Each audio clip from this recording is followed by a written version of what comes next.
Magandang araw po sa inyo lahat. Ngayon po ay Sabado. It's our prayer and exhortation. Tayo po ay manalangin o aming Ama, kabutihan niyo at kapayapaan na maghari sa aming buhay at ang kaligtasan ay dumating sa pamilyang Pilipino sa araw na ito sa pangalan ni Jesus. Amen. Kaibigan, good morning. Baka hindi mo pa tinatanggap si Heso Kristo. Tanggapin mo na siya ngayong araw na ito, maging iyong Panginoon na tagapagligtas. Sabi nga ng Philippians chapter 4 and verse 13, I can do all things through Christ which strengtheneth me. Well, magagawa natin sa pamamagitan ng ating Panginoong Kristo ang buhay na tayo magtagumpay, magkaroon ng pag-asa, magkaroon ng maayos at kapayapaan na sa araw na ito. Okay? At ang kapayapaan ay mula sa ating Panginoong Kristo, mula sa kanyang salita. Kaya bigyan mo ng panahon ang salita ng ating Panginoong Kristo.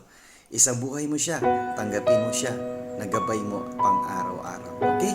See you again tomorrow sa ating Strong Family Prayer and Exhortation.